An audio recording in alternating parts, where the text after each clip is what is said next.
মানুষের ভাতের থালা সরিয়ে নেওয়া হয়েছে এই রাজ্য সরকারের জন্য, বাচ্চার বেবি ফুড সরিয়ে নেওয়া হয়েছে এই রাজ্য সরকারের জন্য, মমতা ব্যানার্জির জন্য। তাকে বলেছিলাম আপনি রাজনীতির ঊর্ধ্বে উঠে একটু কাজ করুন, তিনি করতে পারেননি।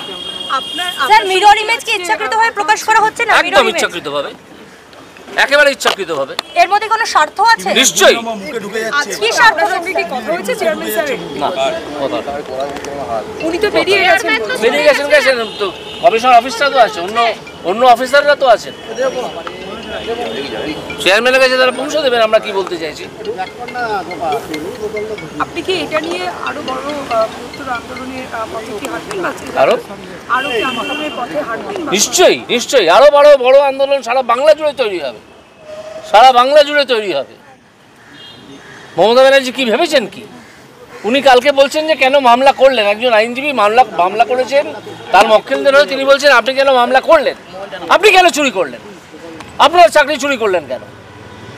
পশ্চিমবঙ্গের শিক্ষা ব্যবস্থা তো ধ্বংস করেছেন আপনারা, আপনি আজকে বিজেপিকে দোষ দিচ্ছেন, আপনি আজকে সুপ্রিম কোর্টের দিকে আঙুল তুলছেন, যেখানে অন্য কোনো খেলা নেই তো। আরে খেলা আপনি খেলেন, খেলা আপনি খেলেন, সুপ্রিম কোর্টকে এই কথা বলছেন? স্যার, সেগ্রিগেশন বা বাছাই সেটা কেন এসএসসি দ্বারা সম্ভব হলো না? অবশ্যই সম্ভব হলো না, সেটা করতে দেওয়া হয়নি, এবং আমার ধারণা মুখ্যমন্ত্রীর আদেশেই এটা করা হয়নি। একদম ইচ্ছে করে, যাতে পুরো ব্যাপারটা গুলিয়ে দেওয়া। ওনার পরিকল্পনাটা কি ছিল, আমি এর আগেও বলেছি।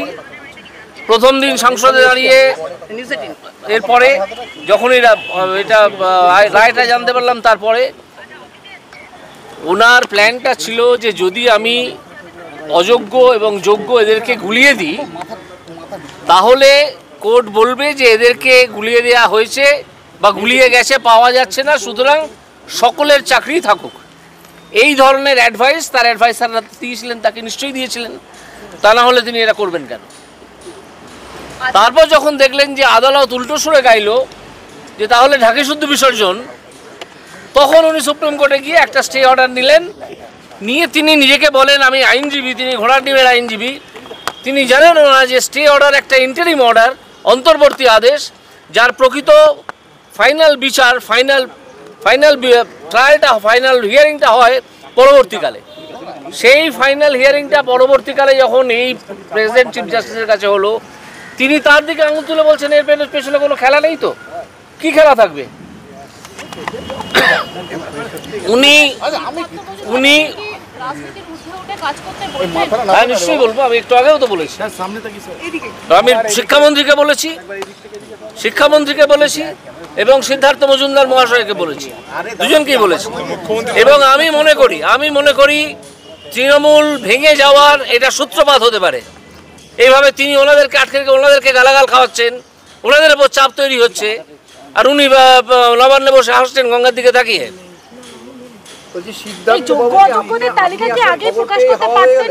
না, উনি ভদ্র মানুষ, তবে ওনাকে কেউ যদি ডাকেন অন্য কোনো উচ্চ মহল থেকে, ওনাকে তো যেতেই হবে। আমি এরকম কথা বলেছিলেন যখন আপনার তরফ থেকে যোগাযোগ উনি ছিলেন? না, উনি ছিলেন কিনা আমি নিশ্চিত নই,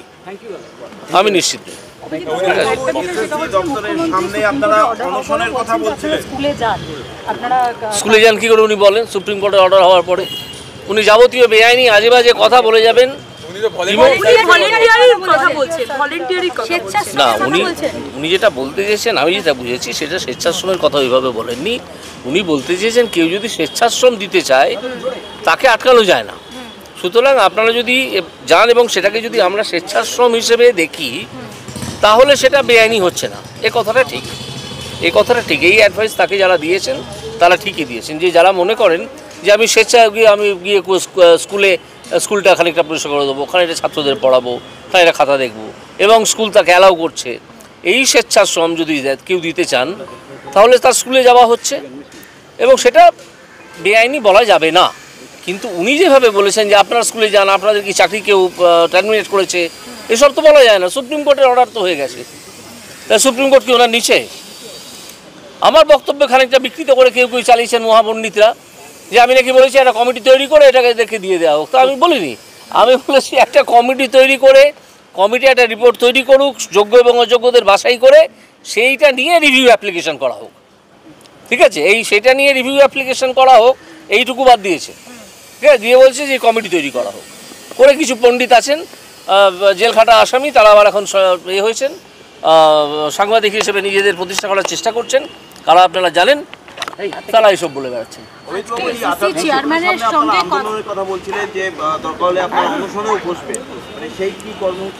অনশন টনশন নয়, এবার সেই 67 সালের আন্দোলন দেখতে পাবেন। অনশন কি, হাতে মোমবাতি নিয়ে নাকামি, ওইসব আর দেখতে পাবেন না। এবার মানুষের পেটে লাথি মারা হয়েছে। আন্দোলনের রূপরেখা কি হবে স্যার? দেখুন, আগে অপেক্ষা করুন কি হবে, কি হবে। ওনার সঙ্গে দেখা হোক বা ওনাদের অফিসারদের সঙ্গে দেখা হোক, তারপর বলবো। সরাসরি মমতা বন্দ্যোপাধ্যায় বিচার ব্যবস্থাকে একেবারে আক্রমণ করছেন। হ্যাঁ, তার কারণ তাকে কান ধরে কেউ এখনো পর্যন্ত কন্টেম্প্ট করে জেলে ঢোকাননি, সেই জন্যে উনি বলতে পারছেন না। অবশ্যই উপায় আছে, অবশ্যই উপায় আছে। যারা এই মামলায় ইনভলভ তারা যে কেউ সুপ্রিম কোর্টে গিয়ে বলতে পারেন যে তিনি এই ইঙ্গিতপূর্ণ মন্তব্য করেছেন যে এর পেছনে কোনো খেলা নেই। তো এর অর্থই হচ্ছে এর পেছনে খেলা আছে। কি খেলা আছে? আপনি চুরি করবেন আর দোষ হবে অন্য, যে চোর ধরবে তার দোষ হয়ে যাবে। যারা আছেন আমি দেখি, ঠিক আছে। Thank you sir, thank you.